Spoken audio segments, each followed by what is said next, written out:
Hi, నేను మీ friendly ప్రశాంతిని. ఈరోజు పెసరొడియాలతో కోడిగుడ్లు వేసి పులుసు చేద్దాం రండి.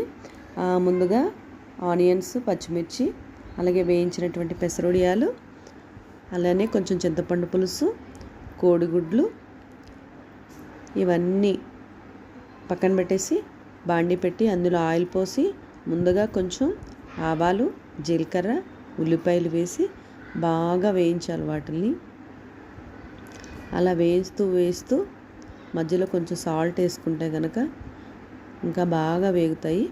కొంచెం సాల్ట్ వేసేసి అది బాగా వేగిపోయిన తర్వాత దాంట్లో కొంచెం మళ్ళీ మనం కారం అనేది వేసుకోవాలండి.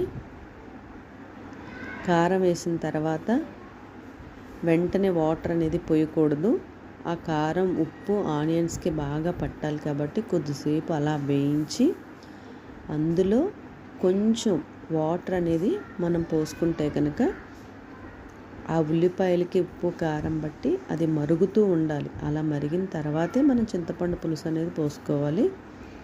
ఇలా మరుగుతున్నటువంటి ఆ ఆనియన్స్లో కొంచెం ఒక గ్లాసు వాటర్ పోసి తర్వాత కొంచెం జీరా పౌడర్ వేసి చింతపండు పులుసు కూడా వేసేసి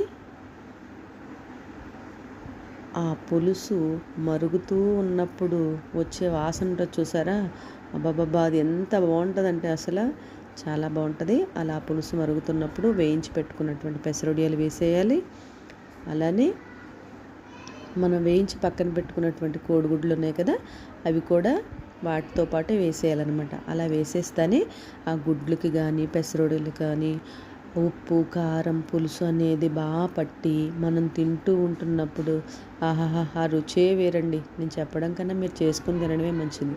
నేనైతే లాస్ట్లో కొంచెం బెల్లం వేసుకుంటున్నానండి. ఎందుకంటే మేము ఏ పులుసు కూరలు అయినా సరే కొంచెం బెల్లం అనేది తగలనిస్తాము. మీ ఇష్టం అది వేసుకోండి, లేకపోతే లేదు. కొంచెం బెల్లం వేసిన తర్వాత ఆ పులుసు అలా మరుగుతున్నప్పుడు కొత్తిమీర అనేది వేసుకోవాలి. నా దగ్గర కొత్తిమీర లేదు కాబట్టి నేను వేయలేదు. ఒక 10 నిమిషాలు